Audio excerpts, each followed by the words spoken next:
ترین علمی اور ادبی سیمینار میں آپ سب کو خوش آمدید کہتا ہوں۔ میں انتہائی مشکور ہوں آپ سبھی معزز مہمانان گرامی کا، خواتین و حضرات کا۔ اس کا بھی ایک طرح سے پارٹی منشور بھی ہے، اور یہ ان کا بیانیہ بھی ہے۔ ہمارے تمام راستہ ہے جس پر عمل پیرا ہو کر ہم اپنے اس عظیم ملک کو اقوام عالم میں پورے فخر و وقار کے ساتھ کھڑا کر سکتے۔ تنہا کچھ نہیں، موج ہے دریا میں اور بیرون دریا کچھ نہیں۔ بدقسمتی سے ابھی تک پاکستان ہو وہ نہ تو ابھی تک بن سکا ہے، اور نہ ہی ہماری سیاسی پارٹیوں اور ہماری حکومتوں نے کی ہے۔ تبھی ہم آج اس مشکل دورائے پر کھڑے ہیں، اور پہلی بار میں سمجھتا ہوں کہ پوری دیانتداری کے ساتھ اور درد دل کے ساتھ ہماری حکومت نے اصلی صوبائی، لسانی اور مذہبی فرقہ وارانہ تعصبات سے بالاتر ہو کر صرف اور صرف پاکستانیت کو فروغ دیں۔ اور اس معاملے میں جب تک سب کا بیانیہ ایک ہوگا، جب ایک بیانیہ ہوگا، تبھی سماجی ہم آہنگی اور قومی یکجہتی کو فروغ حاصل ہوگا۔ حرف آغاز کے طور پر میزبان کی حیثیت سے میں نے کچھ باتیں آپ کے ساتھ شیئر کی۔ میں سب سے پہلے انتہائی احترام کے ساتھ اس باوقار تقریب کے التماس گزار ہوں کہ وہ استقبالیہ کلمات کے لیے تشریف لائیں۔ جناب کیسر عالم صاحب۔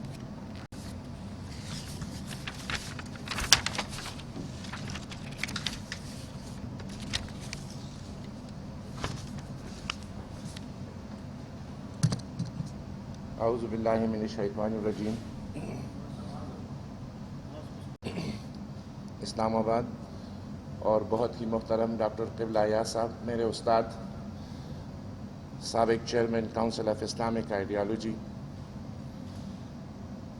جناب گروپ کیپٹن ایس ایم حالی صاحب، جناب حفیظ خان صاحب، حمیرہ اشفاق صاحبہ، ڈاکٹر وسیمہ شہزاد صاحبہ، جناب ادریس صاحب، اور یہاں پر موجود بہت ہی قابل قدر اور قابل احترام معزز مہمانان گرامی، خواتین و حضرات، السلام علیکم۔ میں نیشنل بک فاؤنڈیشن کی طرف سے آپ سب شرکائے محفل کو اس تقریب میں شرکت کرنے پر آپ کا شکریہ ادا کرتا ہوں۔ معزز خواتین و حضرات، ہمارا نیشنل بک فاؤنڈیشن ہمارے وزارت تعلیم کے نیچے کام کرنے والا ذیلی ادارہ پچھلے 48 سال سے اس قوم اور ملک کی خدمت میں لگا ہوا ہے، اور اپنے اس تاریخ میں کئی اہم، مفید اور معلوماتی موضوع پر مختلف کتابیں کثیر تعداد میں شائع کر چکا ہے، اور ابھی تک یہ سلسلہ جاری اور ساری ہے۔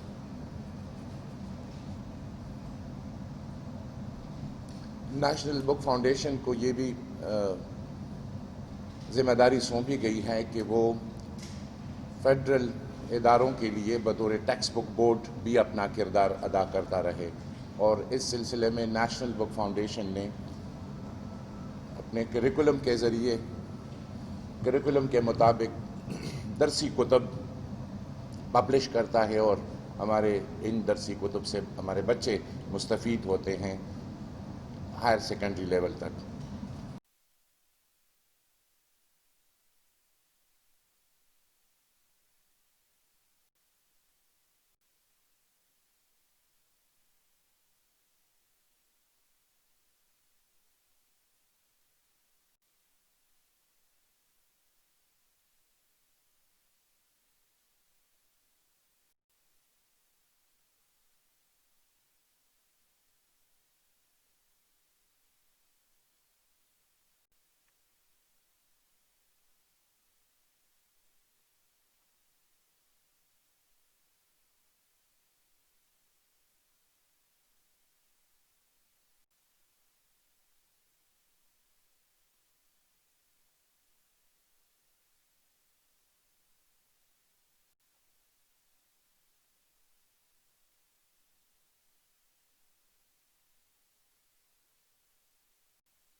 ریاست کے سیکورٹی ادارے جو کچھ بھی ہیں وہ پاکستان کے لیے اپنی خدمات سر انجام دے رہے ہیں، ان کے خلاف جدوجہد کرنا، ان کے خلاف لڑائی کرنا یا ان کے خلاف سازشیں کرنا، یہ پاکستان کی سالمیت اور اسلام کے احکام کے منافی ہے۔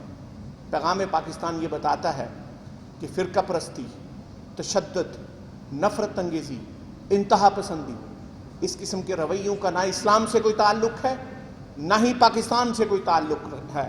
پیغام پاکستان یہ بتاتا ہے کہ جو فقہی اختلافات ہیں یہ ہماری تاریخ کا حصہ ہیں، یہ کوئی نیگیٹو چیزیں نہیں ہیں، یہ پازیٹو چیزیں ہیں، لیکن ان فقہی اختلافات کو ادب مراعات الخلاف کے ساتھ پڑھنا چاہیے، اور ہم نے اپنے سلیبس میں سے، اپنی گفتگو میں سے اور اپنے رویوں میں سے ادب مراعات الخلاف کو نکال دیا ہے۔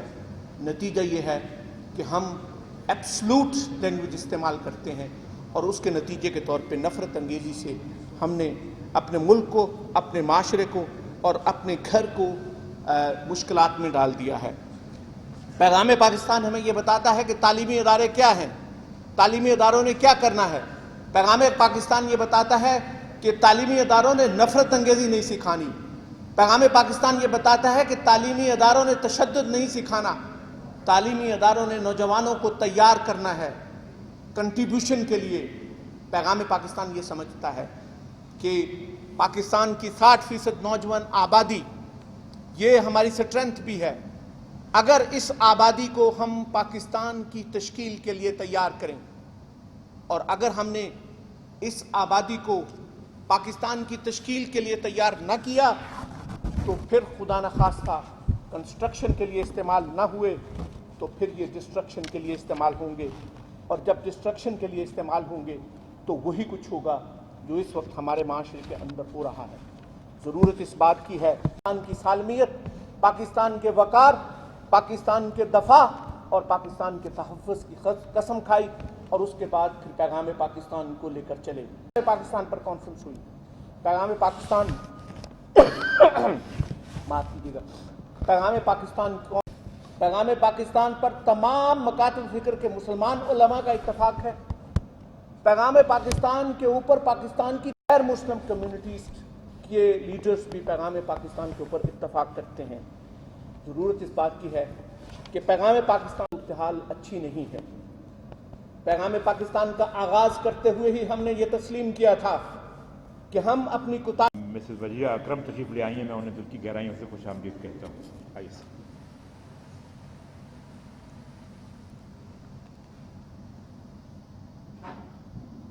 نحمده ونصلي ونسلم على رسوله الكريم فاعوذ بالله من الشيطان الرجيم بسم الله الرحمن الرحيم واعتصموا بحبل الله جميعا ولا تفرقوا صدق الله العظيم۔ گرامی قدر مہمان خصوصی پارلیمانی سیکریٹری برائے تعلیم، میزبان مکرم محترم جناب قیصر عالم صاحب، اسٹیج پر موجود اہل علم، مقررین اور ہال کے اندر تشریف فرما مختلف قومی اداروں سے منسلک اہل دانش اور اہل فکر، بہت خوبصورت لمحات ہیں کہ ہم سنجیدہ اور فہمیدہ طبقات سے متعلق افراد یہاں پر اس موضوع پر گفتگو کر رہے ہیں کہ قومی بیانیہ جو تشکیل ہوا ہے اور جس کو آگے بڑھانا ہے، اس کو ہم اب کس طریقے سے آئندہ نسلوں تک پہنچا۔ محترم جناب ڈاکٹر ضیاء الحق صاحب نے پیغام پاکستان کے حوالے سے آپ کے سامنے ایک تاریخی تناظر پیش کیا۔ میں آپ کے سامنے اس بیانیے کا پس منظر اور 3 نکات میں اس کی تلخیص پیش کرنے کی کوشش کروں گا۔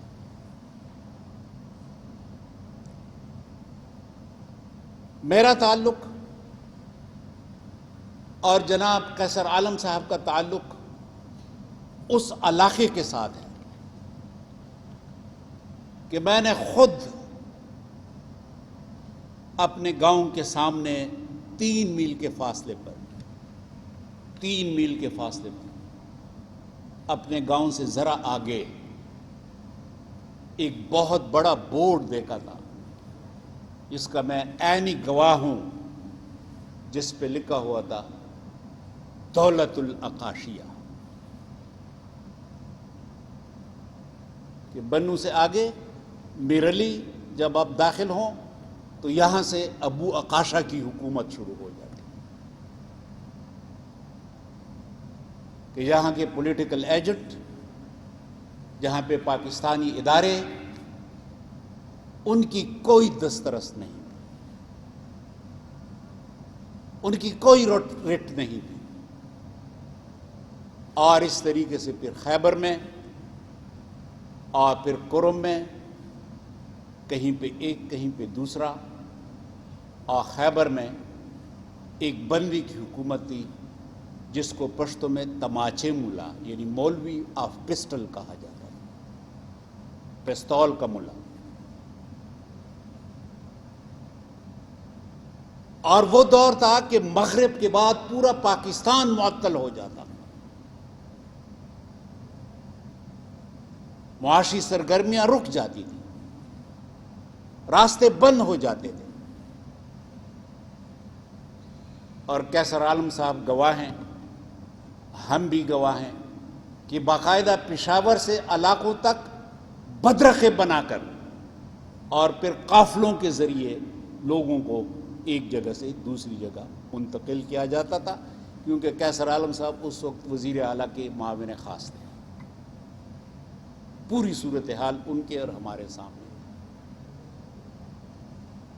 اور پھر ہم نے GHQ پہ حملے بھی دیکھے، اور پھر اس کا عروج ہم نے دیکھا، وہ آرمی پبلک اسکول کے اوپر حملہ تھا، کہ جس کے بعد پھر پاکستانی ضمیر نے انکار کیا کہ اب ہم نے مزید اس سے آگے کوئی حرکت، کوئی کارروائی برداشت نہیں کرنی، اور پھر اس کے بعد پیغام پاکستان وجود میں آیا۔ اس پیغام پاکستان کے 3 مختصر آپ ان کی تلخیص بنائیں تو اس میں پہلا نقطہ یہ ہے کہ مسلح اقدام صرف ریاست کا استحقاق ہے، اسٹیٹس پریروگیٹو۔ کسی بندے کو، کسی فرد کو، کسی جتھے کو اس بات کی اجازت نہیں ہے کہ وہ مسلح اقدام کے ذریعے اپنی پالیسی یا اپنے بیانیے کی تحمیل کرے، نافذ کرے۔ اور خودکش حملے اسلامی اصولوں کے ساتھ ہم آہنگ نہیں ہیں۔ کفر کا فتویٰ دینا کسی فرد کا، کسی جتھے کا کام نہیں۔ چنانچہ اس بیانیے کے بعد آپ دیکھیں، اس بیانیے کے بعد کہ وہ علاقے کہ جہاں پہ پاکستانی جھنڈے کی اور پاکستان کی رٹ نہیں تھی، وہاں آپ کو جناب ڈاکٹر ضیاء الحق صاحب نے بتایا کہ پیغام پاکستان کے اعلامیے کے اعلان وہی سے ہوئے، میران شاہ اور میرلی، اور ہم خود گئے، اور وہ خوبصورت سڑکیں، وہ خوبصورت بسوں کے اڈے، وہ خوبصورت گھر، اور اس وقت میران شاہ کے اندر جو سپورٹس کامپلیکس ہے، میں یہ تو نہیں کہتا، مبالغہ ہوگا کہ یہ امریکہ کے سٹینڈرڈ کا ہے، لیکن یہ بغیر مبالغے کے کہہ سکتا ہوں کہ یہ کسی بھی ایسٹرن یورپین ملک کے سپورٹس کمپلیکس سے کم نہیں ہے. اور اس پورے علاقے کے نوجوان آپ ظہر سے لے کے عصر تک دیکھیں تو وہ سپورٹس کی صحت مندانہ سرگرمیاں وہاں پہ ہو رہی ہیں. یہ اس بیانیے کے اطلاقی اثرات ہیں جن کے ہم خود گواہ ہیں. اور آج آپ دیکھیں کہ 7 and 24 7 دن ہفتے میں اور 24 گھنٹے دن اور رات میں معاشی سرگرمیاں رواں دواں ہیں. کوئی راستہ بند نہیں ہے, کوئی موٹر وے بند نہیں ہے. کسی بھی وقت جہاں بھی آپ جائیں پاکستان کے اندر آپ حرکت کر سکتے ہیں. تو کریڈٹ جاتا ہے ہمارے سیاسی ونگ کو اور ہمارے عسکری ونگ کو کہ انہوں نے اس قدر ایک جامع بیانیہ الحمدللہ ہمیں دے دیا ہے. وقت کم ہے, میں صرف 3 بہت ہی خوشگوار پہلوؤں کی طرف آپ کی توجہ مبذول کرانا چاہتا ہوں کہ پاکستان مشکلات کے باوجود الحمدللہ آج 3 مختلف محاذوں پہ بہت اچھی صورتحال ہے. پہلا کام تو یہ ہے, اور بدقسمتی ہے کہ لوگ اس کا ادراک نہیں کر رہے. پہلا کام یہ ہے کہ کرتارپور کوریڈور پہ جو پاکستان کی جارحانہ سفارتی پالیسی ہے, اس نے ان تمام حلقوں کو لاجواب کر دیا ہے کہ جو پاکستان کو ایک ایسے اسٹیٹ کے طور پر متعارف کرانا چاہتی تھی کہ جو عدم برداشت, عدم تحمل اور دنیا کے لیے ایک درد سر بننے والا ملک. دوسری بات جو افغانستان کے اندر اس وقت صورتحال ہے کہ جس کا بدقسمتی سے ہمارا میڈیا بھی پوری طرح اس کو اجاگر نہیں کر رہا. الحمدللہ آج ایک بہت لمبے عرصے کے بعد دنیا یہ تسلیم کر چکی ہے کہ اس ریجن کے اندر اگر کوئی عمل اور امن لانے کے لیے کیٹلسٹ ملک ہے تو وہ پاکستان ہے. آج آپ زلمہ خلیل زاد کا آنا جانا پاکستان کے اندر یہ اب تقریباً مہینوں کا معمول ہے. یہ ایک انڈیکیٹر ہے پاکستان کے بین الاقوامی رول کا کہ جس کو اجاگر تو نہیں کیا جا رہا, لیکن الحمدللہ یہ ہمارے مستقبل کے لیے ایک بہت بڑی جارحانہ پیش قدمی. اور تیسری چیز کہ جس کو ہم بالعموم منفی انداز میں لے رہے ہیں, لیکن میں سمجھتا ہوں کہ یہ بھی اللہ تعالیٰ کی طرف سے ایک نعمت ہمارے اس ریجن کو ملی ہے, اور یہ ہے کہ اللہ تعالیٰ نے انڈیا کے اوپر مودی کو مسلط کیا ہے. مودی کی وجہ سے انڈیا بین الاقوامی طور پہ ایک سفارتی انداز میں ایک پیچھے کی طرف جا رہا ہے. بین الاقوامی ہیومن رائٹس کی تنظیمیں اور بین الاقوامی میڈیا میں پہلی مرتبہ انڈیا کا بہت بڑا ایک گڈ ول موجود ہے, لیکن پہلی مرتبہ اس گڈ ول کے اندر ہم ایک بہت بڑا ڈینٹ دیکھ رہے ہیں, اور یہ پاکستان کے لیے ایک اور بہتری کی کیفیت ہے جو اللہ تعالیٰ نے ہمیں دی. چنانچہ اب اس صورتحال میں یہ بیانیہ جو ہمارے لیے موجود ہے, اس بیانیے کو کیسے آگے لے جایا جائے, یہی طریقے ہیں کہ جس طرح آج ہم اس قدر ایک بہت ہی سنجیدہ اور فہمیدہ محفل میں اس کا ذکر کر رہے ہیں اور اس کا تعارف اور اس کا اطلاقی پہلو آپ کے سامنے پیش کر رہے ہیں. اس سے پہلے ہم دینی مدارس کے اندر, تعلیمی اداروں کے اندر ہم لاکھوں کی تعداد میں مختلف نوجوانوں کے ساتھ, اساتذہ کرام کے ساتھ, وائس چانسلروں کے ساتھ, محتممین مدارس کے ساتھ ہم اس پر گفتگو کر چکے ہیں, اور الحمدللہ تمام مسالک کے علماء کرام کے نمائندہ افراد نے اس بیانیے پر دستخط کیے ہیں اور یہ سب کی اب مشترک اونرشپ۔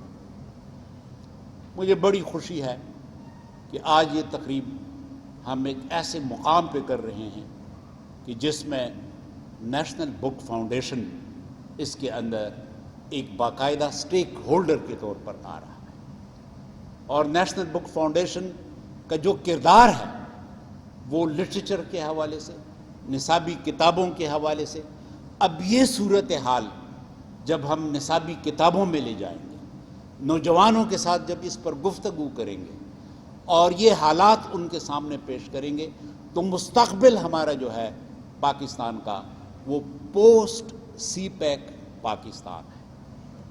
پوسٹ سی پیک پاکستان جب سست سے شروع ہوتا ہے، گوادر تک پہنچتا ہے، تو یہ پورا لائن جو ہے یہ شیعہ سنی، پشتون بلوچ، پشتون ہزارہ اور اس قسم کے مختلف فالٹ لائن سے پر ہے۔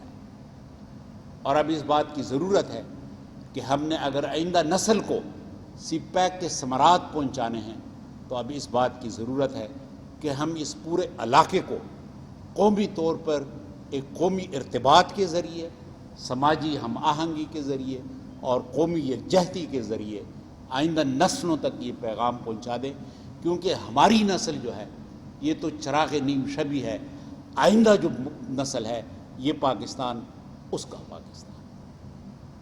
اور جب معاشی طور پہ ہم آزاد ہوں گے انشاءاللہ، سی پیک کا جو مستقبل ہے، تو کہیں معاشی طور پہ آزادی کے بعد پھر ہم اپنی آزاد خارجہ پالیسی بھی بنا سکیں گے، اور جب آزاد خارجہ پالیسی ہوگی تو ہم ایک ایسے ملک کے اندر اپنی آئندہ نسل کو لے جائیں گے کہ جو ملک آزادانہ طریقے سے سوچے گا، کسی پر انحصار نہیں کرے گا، بین الاقوامی دنیا میں اس کی ایک مضبوط آواز ہوگی، اور اس میں اس پیغام پاکستان کا اور اس بیانیے کا اور انشاءاللہ نیشنل بک فاؤنڈیشن کا بہت بڑا کردار ہے۔ ڈاکٹر قبلہ ایاز، سابق chairman council of Islamic ideology, قومی بیانیے کو پروان چڑھانے کی اہمیت و افادیت کے حوالے سے نہایت بلیغ، بہت خوشگوار، بہت ہی دل نشین اور مکالماتی انداز میں گفتگو فرما رہے تھے، اور آپ نے ان تمام کامیابیوں کا ذکر کیا جن سے پاکستان آج بہرور ہوا ہے، پاکستان کامیاب ہوا ہے، کرتارپور کاریڈور ہو یا پاکستان افغان پالیسی ہو، اور موجودہ حکومت اور افواج پاکستان اور ہمارے تمام قومی ادارے اس وقت جو ہے وہ ایک پلیٹ فارم پر ہیں، اور انہوں نے یہ فرمایا اور بالکل بجا فرمایا کہ ہماری جو آنے والی نسلیں ہیں ان تک یہ پیغام پہنچنا بہت ضروری ہے کہ ہمارے لیے یہ یکجہتی اور ہم آہنگی کس قدر ضروری ہے۔ اقبال نے کہا تھا کہ وہ قوم نہیں لائے کہ ہنگامہ فردہ جس قوم کی تقدیر میں امروز نہیں ہے۔ تو مستقبل جو ہے وہ ہمارے نوجوانوں کے لیے، ہمارے آنے والے لوگوں کے لیے، تاکہ ہم ایک ایسا معاشرہ تشکیل دیں جس میں سماجی ہم آہنگی ہو اور یہ فرقہ وارانہ تعصبات نہ ہوں اور محبتوں کو فروغ حاصل ہو۔ یہی آج کی اس تقریب کا حاصل بھی ہے۔ مجھے خوشی ہو رہی ہے کہ ہماری آج کی تقریب کے مہمان خصوصی جناب شفقت محمود صاحب، وفاقی وزیر برائے تعلیم اور پیشہ ورانہ قومی تربیت، اس وقت ہمارے ساتھ آن لائن موجود ہیں اور اس پورے پروگرام کو وہ دیکھ رہے ہیں۔ میں شفقت صاحب آپ کا بہت ممنونیت سے شکریہ ادا کرتا ہوں کہ آپ نے وقت نکالا، چاہے وہاں بیٹھ کر بھی، لیکن ہم اس بات کو سمجھ سکتے ہیں کہ یہ جو بیانیہ ہے قومی، یہ آپ کی حکومت کا بھی ہے اور آپ کی پارٹی کا بھی منشور ہے کہ سماجی ہم آہنگی ہو اور قومی فروغ حاصل ہو۔ تو میں آپ کا بہت شکریہ ادا کرتا ہوں۔ لاہور سے براہ راست سن رہے ہیں اور دیکھ رہے ہیں، اور آج کی اس تقریب میں ہمارے ملک کے بہت ممتاز اہل قلم اور اہل دانش تشریف فرما ہے۔ اور اب میں جناب التماس کروں گا بہت احترام کے ساتھ فرمائیں گے، تو میں بہت احترام کے ساتھ آج کی اس تقریب کے مہمان خصوصی جناب شفقت محمود صاحب سے التماس گزار ہوں کہ وہ اپنے کراکت خیالات کا اظہار فرمائیں آج کی اس تقریب کے حوالے سے، جو پاکستان میں بیانیے کی تشکیل کے ذریعے سماجی ہم آہنگی اور قومی یکجہتی کا فروغ۔ جناب شفقت محمود صاحب ہمارے ساتھ آن لائن ہیں، آپ نے سماعت فرمائی.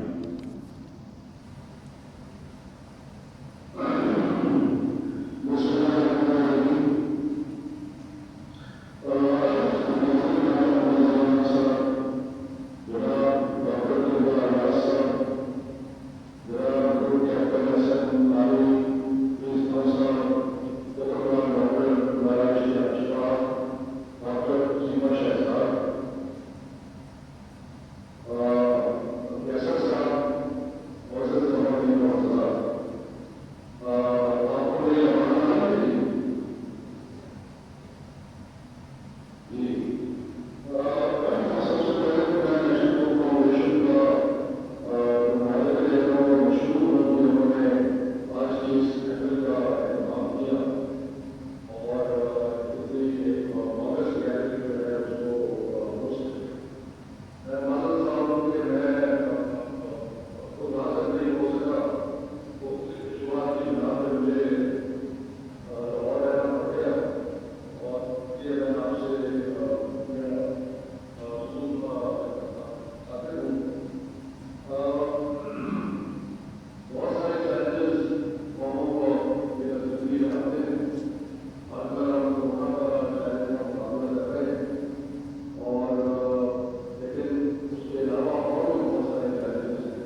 Parliamentary Secretary, Ms. Wajia, Kaisar Alam Saab, Managing Director, National Book Foundation, Dr. Qibla Ayaz, Dr. Zia was here, all the honorable speakers, ladies and gentlemen, Assalamu alaikum and a very good morning. After the powerful speeches of Dr. Zia and Dr. Qibla Ayaz, it's very difficult to say anything, but I'll try. And with the permission of the hosts, I'll be bilingual, if that's okay. Before I start my talking points, I just want to share that I've been part of the Paigam-e-Pakistan and Doktoran-e-Pakistan, and together we have hosted a number of conferences and workshops. But that is not enough. All of us, we need to be part of that. Everybody has to do something to further this discourse,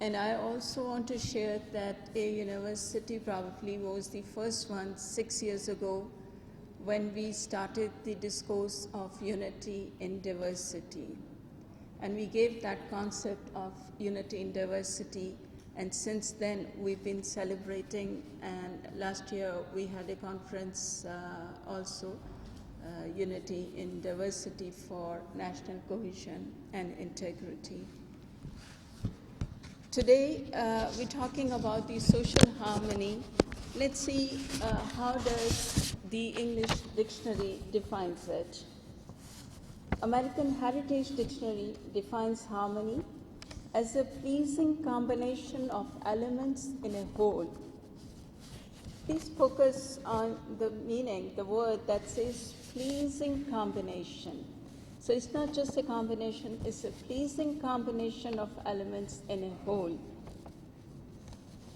Later, when we move forward, then we'll see how does it become a pleasing combination. Similarly, Oxford Dictionary defines harmony as the quality of forming a pleasing and consistent whole. Pleasing and consistent whole. Then we move to the Cambridge Dictionary that defines harmony as a situation in which people are peaceful and agree with each other. For example, racial harmony would mean good feelings between different races. Similarly, religious harmony would mean good feelings between people of different religions. Likewise, social harmony means good and friendly feelings among people of various and different religions, sectarian, ethnic, political, and others that live in a society or a country. We look at different elements, but then see that social harmony is a way to build up a harmonious bridge supported by pillars of mutual trust. Mutual trust, respect, understanding, goodwill, peace, and empathy. The mutual harmony should not allow differences of religion, race, ethnicity, gender, caste, and the like to intervene. Social harmony means giving space to the fellow beings in terms of emotional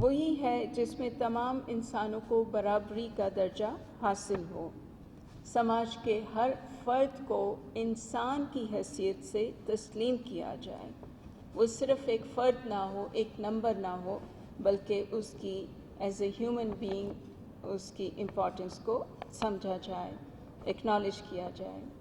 سماج میں موجود ہر فرد جب یہ تسلیم کر لیتا ہے کہ اس معاشرے میں بسنے والا ہر فرد انسان ہے اور اس کے انسانی حقوق کی ادائیگی اس فرد اور پورے سماج کے لیے اسی طرح ضروری ہے جیسے کہ وہ خود اپنے حقوق کے لیے سماج سے طالب رہتا ہے، تو پھر یقیناً سماجی مساوات کی راہ میں راہیں ہموار ہوں گی۔ یہاں پر ہم دیکھتے ہیں کہ ہم بات کر رہے تھے ٹیررزم کی، اور اس کے ساتھ the important factor here is tolerance اور لیک آف ٹالرنس، جو کہ ہماری سوسائٹی میں بہت زیادہ بڑھ گئی ہے۔ جو ہم نے ابھی جو ہم نے ڈیفائن کیا سماج کو، اور اگر ہم غیر جانبدار نہ رہیں اس تعریف میں، تو جو رویہ پنپتا ہے اور نمو اختیار کرتا ہے وہ عدم برداشت کا رویہ ہے، اور یہ ہمیں سمجھنا چاہیے کہ یقیناً برداشت کا رویہ ہی ہے جو سماجی ہم آہنگی کی منزل کا نقطہ آغاز بھی ہے اور نتیجہ بھی ہے۔ نیکسٹ تھنگ، اس نتیجے تک پہنچنے کے لیے that is the element of commonalities, identification of commonalities. سماجی ہم آہنگی کے لیے جو اصول بنیادی اور ضروری حیثیت کا حامل ہے وہ ہے مشترکات کو ذریعہ ربط و تعلق قرار دینا، یعنی کہ ہم میں کون سی چیزیں کامن ہیں، کون سی مشترک چیزیں ہیں۔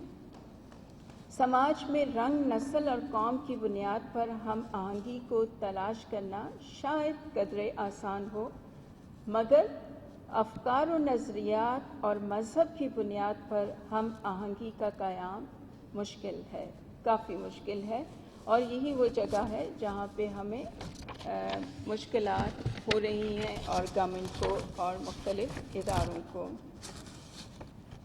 اگر ہم مشترکات کو دیکھیے تو کیا ہے ہمارے ہاں، یا ہمارے ہاں ہی نہیں پوری دنیا میں، پوری دنیا کے انسان، مختلف قومیں، مختلف اقوام، مختلف ممالک کیا چاہتے ہیں؟ سچ بولنا، دیانتداری سے کام لینا، عہد کی پاسداری کرنا، دھوکہ دہی سے پیش نہ آنا، اور یہی وہ ہیں جو کہ فطری ضرورتیں ہیں یا فطری رویے ہیں جو انسانوں کے لیے، انسانوں میں مشترکہ ہیں۔ لہٰذا ہم ان فطری سماجی رویوں کی بنیاد پر سماجی ہم آہنگی کا قیام عمل میں لا سکتے ہیں۔ بے شک ہم سب میں نسل، قوم، رنگ اور مذہب کا فرق موجود ہے، لیکن کیا ہم سب کے درمیان یہ سماجی اقدار مشترک نہیں ہیں؟ کیا ہم سب یکساں طور پر یہ سب فطرتی اقدار کے طالب نہیں ہیں؟ اور اگر ہیں تو پھر ہمیں کیا چیز ہے جو روکتی ہے؟ یہی وہ مشترکات ہیں جنہیں ہمیں تلاش کرنے اور ان کے اوپر امپلیمنٹیشن کی ضرورت ہے، so that we can form a unified society۔ اسی طرح سے نیکسٹ ایلیمنٹ اور next feature of harmony is the availability of human rights. ابھی ہم نے دیکھا کہ ہیومن رائٹس کا بہت زور ہے، اور ہم بھول جاتے ہیں کہ اسلام نے ہیومن رائٹس تو بہت عرصہ پہلے ہی ہمیں دے دیے تھے، صرف یہ ہوا کہ ہم بھول گئے اور ہم نے ان کو راستے میں کہیں گما دیا۔ اب جب پوری دنیا ہمیں کہہ رہی ہے تو ہمیں اپنے آپ کو واپس، اپنی ہسٹری کو، اپنے مذہب کو، اپنی چیزوں کو واپس دیکھنا پڑ رہا ہے، اور حقوق انسانی کا بلا امتیاز تصور، انسانی مساوات کا حق، انسانی عزت و آبرو کی حفاظت، انسانی جان و مال اور جائیداد کی حفاظت، مذہبی آزادی کا حق، آزادی ضمیر کا حق، ضروریات زندگی کا انتظام، بچوں کے حقوق کی حفاظت، انسانوں کے معاشی و ثقافتی اور تعلیمی حقوق، یہ سب کے سب ہیومن رائٹس میں شامل ہیں جو کہ اسلام نے ہمیں دیے ہیں۔ ہم بھول گئے ہیں، جیسا کہ میں نے کہا، اس لیے ضرورت ہے کہ ہم ان سب کے اوپر دوبارہ سے غور و فکر کریں اور دیکھیں کہ کہاں کہاں غلطیاں ہیں۔ For instance, let's look at the childrens rights. ہم سمجھتے ہیں بچہ تو میرا ہے، ایون پیرنٹس تھنک کہ بچہ تو میرا ہے، میں جو چاہے اس بچے کے ساتھ کروں، جیسے مرضی بچے کو پالوں پوسوں، یہ میرا حق ہے۔ ہم بچوں سے ہی نہیں پوچھتے کہ بیٹا آپ کو کیا پسند ہے، آپ کیا چاہتے ہیں۔ اگر آپ کوشش کریں تو even 2-year-old kid would tell you کہ اس کی کیا پسند ہے اور کیا پسند نہیں ہے۔ اور اگر ہم دیکھیں ایجوکیشن کی بات کر رہے ہیں تو ایجوکیشن اسکولس میں کیا ہوا، اسکولس میں بچوں کے لیے پلے گراؤنڈس ہی ختم ہو گئے۔ کوٹھی اسکولس کا فیشن شروع ہو گیا، آل the schools in the residence, جو کہ اسلام آباد میں تو ختم ہو گئے، but then the play grounds ختم ہو گئے۔ آن لائن ایجوکیشن کی وجہ سے وہ اور بھی دور چلے گئے، بٹ انشاءاللہ that will come back. Parks نہیں ہیں بچوں کے لیے، یہ تو بیسک چیزیں ہیں جو کہ بچوں کے رائٹس کے لیے ضروری ہیں۔ Then we move to the women rights. By women rights, I don't mean women marches at all. I mean equality with equity. بولنے کے لیے وہ میرے دل کے بہت قریب ہے، اور میں آپ کا شکر گزار ہوں کہ آپ نے مجھے موقع دیا، اور میں کوشش کروں گا کہ میں اختصار سے کام لوں۔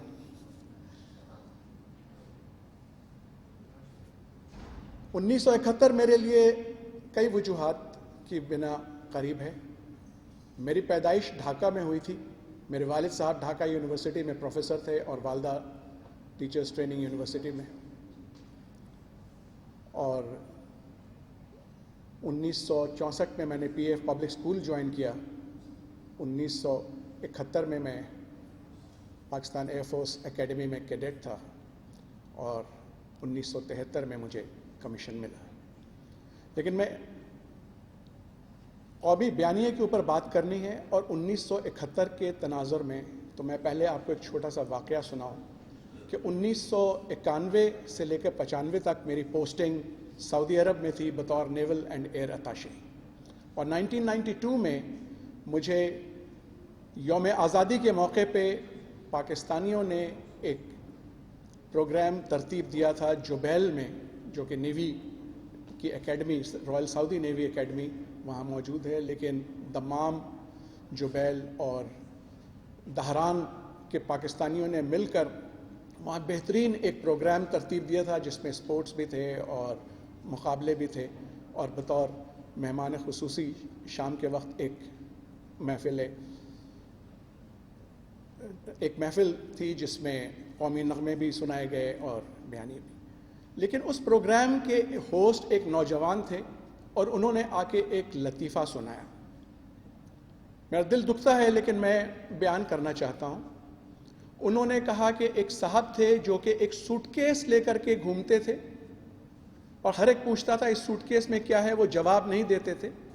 کچھ دنوں کے بعد وہ سوٹ کیس کے بغیر ہی نظر آنے لگے، تو ان سے پوچھا گیا کہ کیوں صاحب اس سوٹ کیس میں کیا تھا اور آپ کیوں نہیں لے جاتے؟ تو انہوں نے کہا اس سوٹ کیس میں پاکستان کا نقشہ تھا، اور 1971 میں جب مشرقی پاکستان ہم سے علیحدہ ہو گیا تو ہمارا نقشہ چھوٹا ہو گیا۔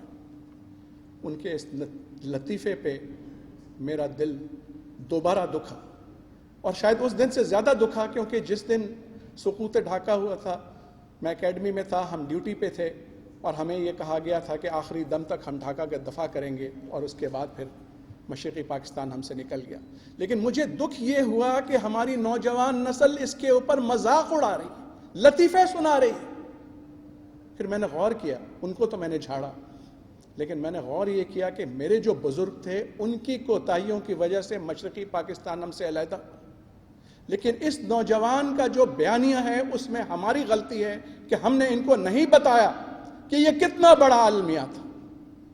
اور اسی لیے 1995 میں جب میں واپس وطن آیا تو میں نے میس کمیونیکیشن میں داخلہ لیا, ماسٹرز کیا, 2001 میں ایئر فورس کو خیر بات کہا, پھر ایم فل امریکہ جا کر مزید تعلیم حاصل کی, اور میں اب کالم لکھتا ہوں, کتابیں میں نے لکھی, تقریریں کرتا ہوں سیمینارز میں, اور یہ بیانیاں پیش کرنے کی کوشش کرتا ہوں کہ قومی یکجہتی کیا چیز ہے, کتنی ضروری ہے. مشرقی پاکستان کے حالات میں نے بہت قریب سے دیکھے ہیں.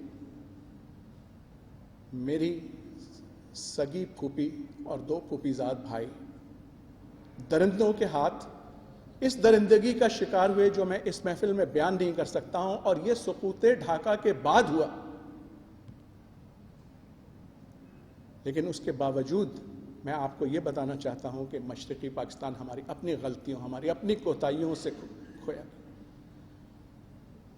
نوابزادہ لیاقت علی خان جو ہمارے پہلے منتخب وزیر اعظم تھے, انہوں نے مشرقی پاکستان کو قومی دھارے میں قریب لانے کے لیے جو مغربی پاکستان کے صنعت کار تھے, بھوانی ہو گئے, آدم جی ہو گئے, اور اس قسم کے لوگوں کو انہوں نے کہا کہ آپ جا کر کے وہاں جوٹ ملیں لگائیں, کاٹن ملز لگائیں اور دوسری صنعتیں لگائیں.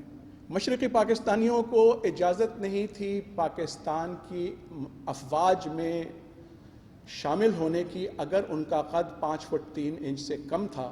ان کے سینے کی چوڑائی جو ہے وہ غالباً 34 انچ سے کم تھی, کیونکہ یہ چلا آ رہا تھا دستور انگریز کے زمانے کا جس نے مارشل ریسز کا کانسیپٹ دیا تھا. لیاقت علی خان نے پہلی مرتبہ یہ اعلان کیا کہ اس قسم کی کوئی قید نہیں ہے, اور جب ہی ایم عالم جیسے جانباز پاک فضائیہ میں شامل ہوئے. الرحمن الرحیم. سب سے پہلے تو ادارے کو مبارکباد کہ ایک کامیاب سیمینار منعقد ہوا, اور جس میں ہر طرح سے اس طرح کے لوگوں کو اکٹھا کیا گیا کہ ہمیں علمی اعتبار سے, ادبی اعتبار سے, سیاسی, تاریخی, اتنی جہاد کے حوالے سے قومی بیانیے کو سمجھنے میں موقع مل رہا ہے, جس میں کہیں پر نظریاتی حوالے سے ایک دوسرے سے کہیں مزید بات چیت بھی ہو سکتی ہے, لیکن اس کے باوجود یہ ایک فورم فراہم کیا گیا جہاں پر ہم اکٹھے ہوئے ہیں اور ہم اپنی بات کہہ سکتے. فراہان کا, ان کے تمام جتنی بھی اشتراک ہے اس میں, جتنے اداروں کا, ان سب کو مبارکباد. میرا موضوع قومی یکجہتی اور سماجی بیانیے کے فروغ میں اساتذہ کا کردار. ابھی اساتذہ کے حوالے سے جب ہم بات کرتے ہیں تو اس میں ہمیں خود بخود کچھ ایسے اقوال ہیں جو ہمارے ذہنوں میں گونجنے لگتے ہیں جب ہم ایک لفظ کہتے ہیں کہ استاد کا تعلق ایک پیغمبرانہ پیشے سے ہے. ہم سب نے یہ لفظ سنا ہے کہ استاد قوم کا معمار ہوتا ہے, اس میں کوئی دوسری رائے نہیں ہے. استاد پیغمبرانہ پیشے سے منسلک ضرور ہے مگر استاد پیغمبر نہیں ہے. استاد قوم کا معمار ہے, لیکن اس کے ہاتھ میں وہ اوزار ابھی اس طرح سے نہیں پکڑائے گئے جن کو استعمال کر کے وہ ایک اعلیٰ قوم کا نمونہ آپ کے سامنے پیش کر سکے. ابھی وہ 10 سال جو ابتدائی 10 سال ہیں 1947 سے لے کر 1957 تک کے, ابھی تک ہمارے لیے فخر کرنے کے لیے وہی 10 سال ہیں. ان 10 سالوں میں وہ جذبہ حب الوطنی واقعتاً اس حد تک موجود تھا کہ ہمیں اگر چھت بھی فراہم نہیں تھی, ہمیں کوئی بھی چیزیں مطلب اس طرح سے ضروریات زندگی کی فراہم نہیں بھی تھیں, تو بھی جذبہ حب الوطنی ان سب پر بھاری تھا. مگر وقت گزرتا گیا, وقت کے تقاضے بدلتے گئے, وقت کی ضروریات بدلتی گئیں, اور استاد کا رول بھی اس کے اندر مختلف ڈگر پر بدلتا چلا گیا, جس کو مان لینے میں کوئی حرج نہیں ہے. جس طرح سے ابھی ہم نے ایک لفظ استعمال کیا کہ قومی یکجہتی, جب ہم یہ لفظ استعمال کرتے ہیں قومی یکجہتی, تو اگر لفظ صرف قوم تک ہم قائم رہتے ہیں تو یکجہتی کا لفظ خود بخود اس کے اندر آواز اس میں موجود ہے. ہمیں سب سے پہلے ایک ون نیشن تھیوری کو سمجھنے کے حوالے سے کس طرح سے ہمیں سمجھنا ہے اس کے حوالے سے بات کرنے کی ضرورت ہے.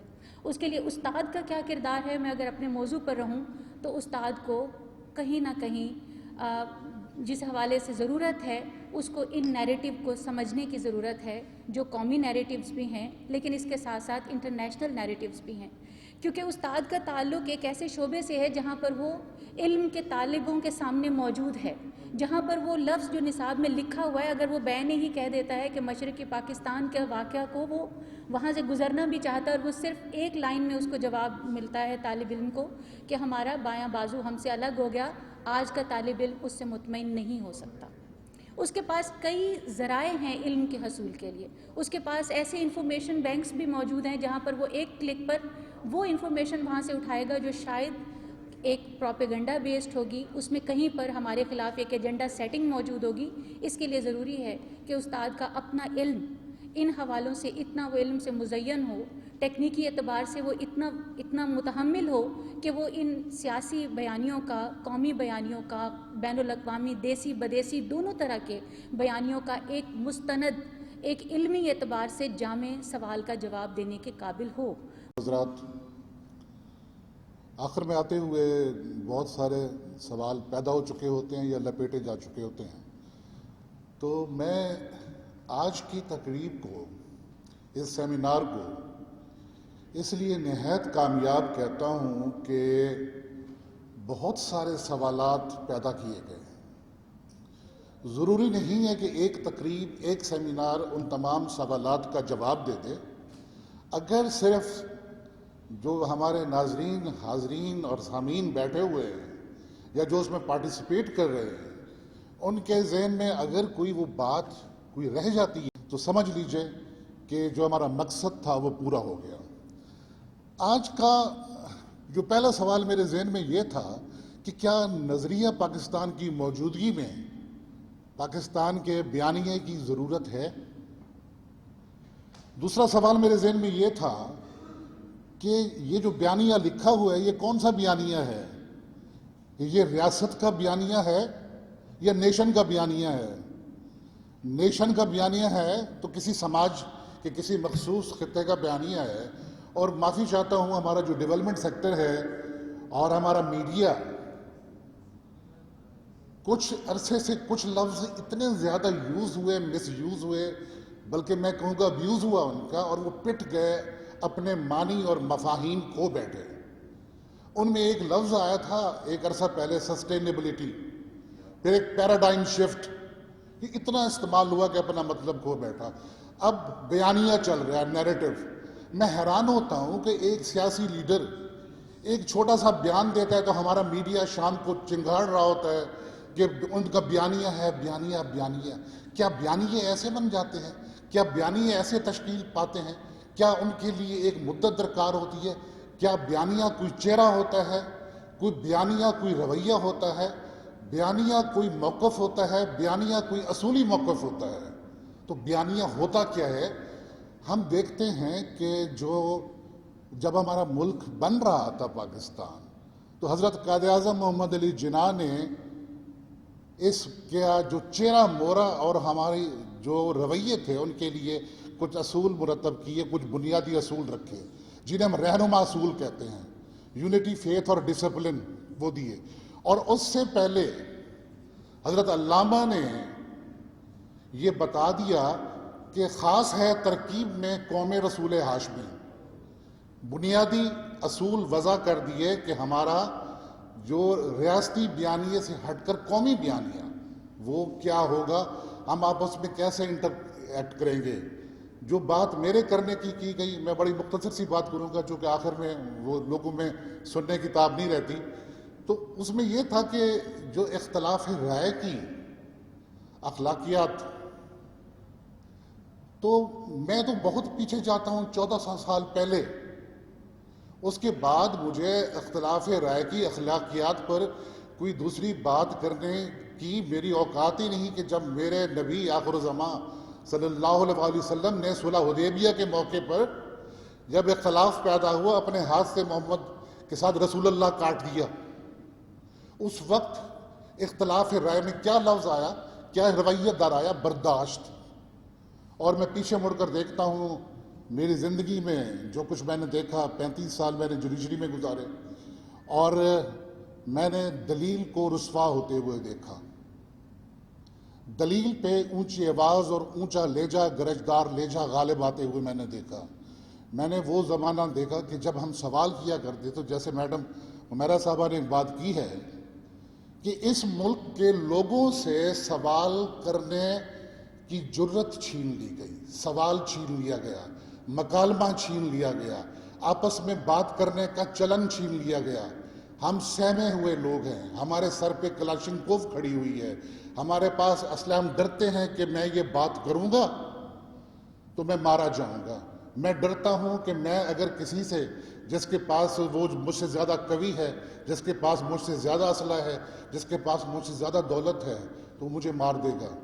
اسی وجہ سے وہ جو ہمارے معاشرے میں یکجہتی کا کنسیپٹ تھا، یکجہتی کہاں سے آتی ہے جب مجھے یہ معلوم نہیں کہ میرے ہمسائے میں کون رہتا ہے۔ جب آج کے اس سیمینار کے حوالے سے اپنے گراں قدر خیرات کا اظہار کرنا۔ السلام علیکم، بہت شکریہ ڈاکٹر کیسر عالم صاحب اور منتظمین جو یہاں پہ موجود ہیں۔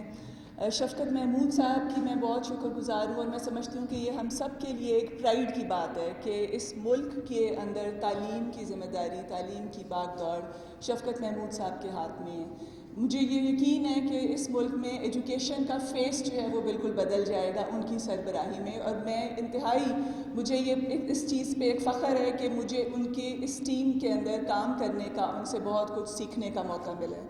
یہاں پہ جس طرح قبلہ ایاز صاحب ہیں، حمیرہ، ڈاکٹر حمیرہ ہیں، ڈاکٹر وسیمہ شہزاد صاحبہ، گروپ کیپٹن ایس ایم حالی صاحب، ڈاکٹر محمد ضیاء الحق صاحب، انتہائی جامع، انتہائی کمپریہنسو طریقے سے جیسے انہوں نے اپنے خیالات کا اظہار کیا ہے، جیسے اس نیریٹو بلڈنگ کو آگے بڑھانے کے لیے اور ایک وسیع پیمانے پہ آگے لے جانے کے لیے جس طرح سے بتایا ہے، اس میں یہ سمجھتی ہوں بڑی ایک کم مائگی کا احساس ہو رہا تھا کہ اتنا نالج جتنا ان کے پاس ہے، جس طرح سے انہوں نے پورے ہسٹوریکل پرسپیکٹیو کے ساتھ پاکستان بنا، کیوں بنا، نظریہ پاکستان کی اہمیت، اس نیریٹو کی اہمیت، اور اب ہمیں کیوں ضرورت پڑ رہی ہے کہ ہم اس کو ری انفورس کریں اور دوبارہ سے یہ بیانیہ تشکیل پائے اور ہماری نوجوان نسل تک پہنچے۔ انتہائی خوبصورتی سے انہوں نے اس سب کو بیان کیا۔ میرے پاس اتنے خوبصورت لفظ نہیں ہیں، میرے پاس اتنی علمیت نہیں ہے، سمپل سی سادہ سی ایک بات ہے، انکنڈیشنلی، ان اپولوجیٹیکلی پاکستان کے لیے، اس محبت کے لیے، نو ifs اینڈ بٹس، کوئی سوال نہیں، کچھ نہیں، میری جان بھی قربان، میرے خون کا آخری قطرہ بھی قربان۔ اس سے زیادہ کوئی بات ہی نہیں۔ مجھے کوئی سوال نہیں پوچھنا، محبت کے اندر سوال نہیں ہوتے۔ پاکستان سے جب محبت ہے، اس مٹی سے محبت ہے، اس وطن سے محبت ہے، تو کیسے سوال، کیسے جواب، سب یہ تو بات کی باتیں ہیں۔ میں یہاں پہ اگر ہوں تو اس مٹی کی وجہ سے ہوں، اس ملک کی وجہ سے ہوں۔ کیا اوقات ہے میری، ورنہ ایک چھوٹے سے گاؤں سے اٹھ کے یہاں پہ اگر آ کے بیٹھی ہوں تو صرف اس ملک کی، یہاں پہ جو عزت ملی ہے، اسی کی عنایت ہے۔ ہمیں یہ سمجھنے کی ضرورت ہے کہ پاکستانیت ہے کیا۔ پاکستانیت، ہم جس وقت پاکستان بنا، نظریہ پاکستان کیا تھا، اس کا ہسٹوریکل پرسپیکٹیو ڈاکٹر ضیاء صاحب نے بہت خوبصورتی سے بتایا۔ اب بن گیا، اتنی قربانیاں دے کے ہمارے بزرگوں نے جانیں قربان کی، عزتیں لٹائیں، سب کچھ ہمارے پاس آ گیا، بن گیا۔ یہ ایک واحد ملک تھا جو ایک نظریے کی بنیاد پر بنا، لیکن جب آ گیا تو اس کے بعد اس کی آبیاری کرنا، اس کو سنبھالنا، اپنی نوجوان نسل کے لیے، آنے والی نسلوں کے لیے کہ وہ ایک ایسی معیشت بلڈ اپ کرنا، ایک ایسا ملک ان کو دینا کہ وہ اس کے اوپر فخر کر سکیں، یہ ہماری ذمہ داری تھی۔ ہم نے یہ دیکھنا ہے کہ ایک پارٹی کو سرو کرنے کا نام پاکستانیت نہیں ہے، تعلیم دینا پاکستانیت نہیں ہے، تربیت دینا ساتھ پاکستانیت ہے۔ تو روبوٹس تو بن جائیں گے تعلیم دینے سے، آپ کے پاس ایجوکیشن تو آ جائے گی، لیکن آپ انسان نہیں بنا سکتے، یہ پاکستانیت ہے۔ ہم نے اپنے ملک کو کہ اگر اندر کوئی ایشو ہوتا ہے تو اپنی ہی چیزوں کو ہم نے تباہ برباد نہیں کرنا، اپنی بلڈنگز کو ہم نے آگ نہیں لگانی ہے، ہم نے اس کو بلڈ اپ کرنا ہے، یہ پاکستانیت ہے، اس کو ہم نے سمجھنا ہے۔ اس وقت پاکستان جن مشکل حالات میں کھڑا ہے، ہائبرڈ وارز آپ دیکھیں، اس وقت جو یورپین یونین کی ڈس انفو لیب کی جو رپورٹ آئی ہے، اس کے بعد کہیں سے بھی کوئی بھی ایک مغالطہ نہیں رہ جاتا، کوئی جذباتی بات نہیں ہے، کوئی یہ الزام نہیں ہے، یہ ایک ریالٹی ہے جو ہمارے سامنے ہے کہ جب پاکستان بنا تو اس وقت ہمارا دشمن کتنا اسٹرانگ تھا اور کس طرح سے پاکستان بننے کے بعد بھی وہ باز نہیں آیا۔ اور کس طرح سے انہوں نے مستقل یہ کوشش جاری رکھی کہ ہماری بنیادوں کو کمزور کیا جا سکے. کیسے 1971 میں 16 دسمبر کو ایک پاکستان کا ہمارا ٹکڑا، ہمارے جگر کا ٹکڑا ہم سے علیحدہ ہوا، اور کس طرح سے ابھی بھی بلوچستان میں دیکھ لیں، سندھ میں دیکھ لیں، جدھر بھی دیکھ لیں، جہاں ان کا بس چلتا ہے وہ یہ ضرور کوشش میں ہے، کسی غلط فہمی میں نہ رہیں، پاکستان کو میں نا امیدی پھیلانے والے، نا امیدی آپ کو دینے والے بالکل کان کھول کے سن لیں کہ یہ پاکستان جس مقصد کے لیے بنا تھا، جس نظریے کے تحت بنا تھا، ہم سب اس کی حفاظت کرنے کے لیے اپنی آخری سانس تک ہم یہاں پہ کھڑے ہیں. کشمیر، اگر کوئی یہ سمجھتا ہے کہ کشمیر تو گیا، کشمیر کے اوپر کوئی بات نہیں ہو رہی، تو کشمیر کے اوپر تو آخری ہماری ایک ایک بچہ ہمارے گھر کا، ہماری بوڑھی مائیں، ہماری بہنیں دعائیں کرتی ہیں، ہمارے بچے ایک ایک بچہ جان دینے کو تیار کھڑا ہے. تو پاکستان کا حصہ تھا، کشمیر ہے اور ہمیشہ رہے گا. اس کے اوپر کہیں بھی کسی بھی غلط فہمی میں کوئی بھی نہ رہے. یہ سب کو جہاں بھی جو سن رہا ہے اس کو پیغام ہے. افغانستان میں امن، پاکستان کے اندر امن ہے، اور پاکستان اس کے لیے جو کوششیں کر رہا ہے، پاکستان صرف اس کا خواہاں ہی نہیں بلکہ اس امن کا ضامن بھی ہے. اور اس کے لیے پاکستان جو کوششیں کر رہا ہے وہ بھی سب کے سامنے ہے. اس پورے خطے کے اندر چائنا کے ساتھ جو پاکستان کے ریلیشنز ہیں اور پاکستان کہاں کھڑا ہے، رشیا جس طرح سے پانی میں مشقیں، جس طرح سے وہ ایک بڑی طاقت اس خطے کی دوسری بڑی طاقت اور پاکستان کے ساتھ جہاں کھڑی ہے، سب کے سامنے. اس لیے پاکستان جس طرح سے ایمرج کر رہا ہے ایک اسٹرانگ اور ایک انتہائی طاقتور ایک طاقت کے طور پہ، اس میں جو آپ کے ارد گرد کے جو ہائیبرڈ وارز ہیں وہ کیوں شروع ہو رہی ہیں، یہ سب ہم سب کو سمجھنے کی ضرورت ہے. اور ہمیں یہ دیکھنے کی ضرورت ہے کہ ہم اپنی نوجوان نسل کو کیسے اس کا شکار نہ ہونے دیں، اور کیسے ان کو یہ بتائیں، کیسے ان کو یہ سمجھائیں. اور یہ ایک انتہائی ایک زبردست کوشش ہے. اس میں جو سیریز آف ایونٹس جو ہو رہے ہیں، میں اس کو دیکھ رہی ہوں، فالو کر رہی ہوں، اس کا حصہ ہوں کہیں نہ کہیں، کسی نہ کسی طریقے سے، کہ ہم نے ایک نیریٹو کس طرح سے بلڈ کرنا ہے.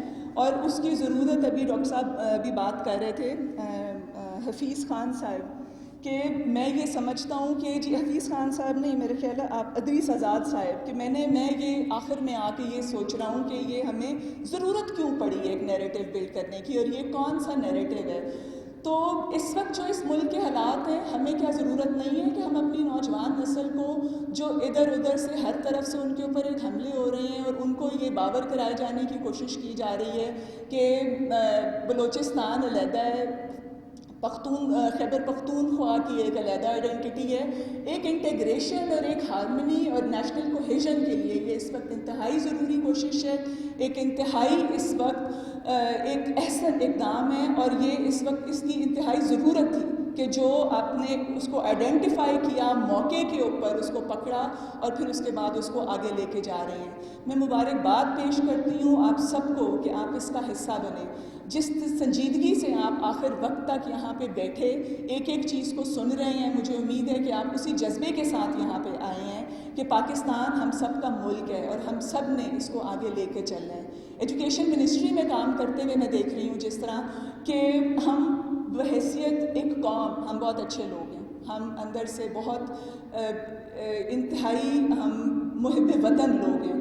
میرے پاس اب تک ایک بھی کوئی ایسا بندہ نہیں آیا جو یہ کوئی بزنس اپرچونٹی سمجھ کے ایجوکیشن منسٹری میں، بہت کم لوگ آتے ہیں. زیادہ تر جو آتے ہیں ان کی یہ کوشش ہوتی ہے کہ ہم کیسے اس ملک کے لیے کچھ کر سکتے ہیں، ہمیں کوئی راستہ بتائیں، ہمیں کوئی پلیٹ فارم بتائیں. ہم چلیں میں پڑھا سکتی ہوں، میں ایک ریٹائرڈ آرمی آفیسر کی بیوی ہوں اور میں نے ساری عمر پڑھایا، مجھے بتائیں کہ میں اپنی ایکسپرٹیز کیسے کہیں پرووائڈ کر سکتی ہوں. اور وہ خاتون ایک اسکول، دور دراز ایک گاؤں کے اسکول میں جا کے روزانہ بچوں کو انگریزی پڑھاتی ہیں. اس طرح بہت سارے لوگ ہیں کہ جو کہ آ کے صرف یہ چاہتے ہیں کہ ہمیں کچھ نہیں چاہیے، ہم اس ملک کے لیے کچھ کرنا چاہتے ہیں. تو اسی جذبے کے ساتھ ہم نے سب نے مل کر ہم نے اس کو فروغ دینا ہے، اس نیریٹو کو ہم نے بنانا ہے، اس کو نرچر کرنا ہے اور اس کی حفاظت کرنی ہے اور آگے لے کے چلنا ہے. میں آپ سب کی بہت شکر گزار ہوں کہ آپ سب نے اتنا وقت دیا، اور یہ یہاں ختم نہیں ہونا چاہیے، ایک سیمینار نہیں ہونا چاہیے، یہ اس کا بیج اگر یہاں پہ اس وقت بویا گیا ہے اس ہال میں، تو اس کو ہم نے آگے بڑھانا ہے۔ ایجوکیشن منسٹری میں بھی انشاءاللہ ابھی کیسر صاحب سے ہوگا، ایک انسٹنٹ کوئی سلوشنز نہیں ہوتے ہیں کسی چیز کے، اور نہ ہی ایسے ہے کہ آج یہ امپلیمنٹ ہوا تو کل فوراً اس کے نتائج آنا شروع ہو جائیں گے، لیکن اس کے جو نتائج ہیں یہ آپ دیکھیں گے کہ وہ نسلیں دیکھیں گی، وہ نسلیں جو ہے نا وہ آپ دعائیں دیں گے کہ کس طرح اس وقت یہ سنگل نیشنل کریکولم کیسے اس وقت امپلیمنٹ ہوا، اور اس کے اثرات آپ آنے والے اپنے بچوں میں، اپنی نسلوں میں دیکھیں گے کہ کیسے ایک وہ قوم بن کے آگے بڑھے، اور وہ ایک قوم ایک انٹیگریٹڈ اور کوہیژن بن کے ان کے اندر وہ پیدا ہوئی، اور وہ ایک قوم بن کے آگے بڑھے۔ ایک انتہائی ایک امپورٹنٹ اس وقت یہ ایجوکیشن منسٹری میں کام ہو رہا ہے، جس کے لیے آپ سب سے میں یہ کہوں گی کہ جہاں بھی جائیں اس پہ بات کیا کریں۔ اگر کوئی سوال آپ کے ذہن میں آتا ہے، کہیں پہ بھی کوئی مشکل یا کوئی ایسی چیز آتی ہے کہ کوئی کنفیوژن ہے، کیونکہ اس طرح سے بھی بہت ہو رہا ہے کہ لوگ بات کر رہے ہیں کہ یہ پتہ نہیں کیا کوئی ایک غلط نیگیٹو کام ہو رہا ہے اور یہ نہیں ہونا چاہیے، تو اس میں کہیں پہ بھی کوئی سوال آتا ہے تو پوچھا کریں۔ ویب سائٹ پہ جائیں، ہر چیز وہاں پہ اپلوڈیڈ ہے، کریکولم پورا کا پورا پہلی دفعہ ایسا ہوا ہے کہ ویب سائٹ کے اوپر موجود ہے، صرف اس لیے کہ آپ سب کو آن بورڈ لیا جا سکے، آپ کو بتایا جا سکے کہ دیکھیں یہ ہم کر رہے ہیں، یہ اس قوم کے لیے، اپنی آگے آنے والی نسل کے لیے، اس کو بنانے کے لیے، اس پاکستان کے لیے یہ ہو رہا ہے، آپ اس کو دیکھیں اور اس کا حصہ بنیں۔ اس وقت نیشنل ایجوکیشن پالیسی کے اوپر بھی کام ہو رہا ہے، اور اس کے اوپر بھی آپ سب یہاں پہ ایجوکیشن سے ریلیٹڈ شخصیات یہاں پہ بیٹھی ہیں۔ آپ سب سے کہوں گی کہ ابھی میری ایک بہن نے بات کی کہ جو پالیسی بن رہی ہے اس کے اندر ریسرچ جو انہوں نے کی ہے اس کو انٹیگریٹ کیا جائے، تو آپ سب سے میں درخواست کروں گی کہ آپ اس کا حصہ بنیں، اپنی آراء، اپنی سجیشنز لے کر آئیں، تاکہ یہ ہم اس ملک کے لیے کر رہے ہیں، آپ سب کے لیے، آپ اپنے اور آپ کے بچوں کے لیے، اپنی آنے والی نسلوں کے لیے، تو آپ کا اس کا حصہ بننا ضروری ہے۔ اس کے اندر یہ کوئی آئسولیشن میں کوئی کام نہیں ہو رہا، یہ آپ کے لیے ہے، آپ کے بچوں کے لیے ہے۔ آخر میں آپ کا دوبارہ بہت شکریہ، اور مظفر صاحب نے بڑی پیشنس کے ساتھ اسٹیج کو سنبھالے رکھا، کیسر صاحب کی میں بہت مشکور ہوں، اور یہ ابھی ان سے یہی بات ہوئی کہ یہ یہاں پہ یہ ختم نہیں ہوگا، یہ یہاں پہ اس کا آغاز ہے، صرف یہ ایک سیمینار نہیں ہے، ہم ایک بیج بو کے جا رہے ہیں۔ انشاءاللہ آپ یہ دیکھیں گے کہ اس کو ہم ان ایکٹیویٹیز کو اور اس نیریٹو بلڈنگ ایک ایکسرسائز کو آگے لے کے چلیں گے، اور یہ نظر آئے گا انشاءاللہ۔ پاکستان زندہ باد۔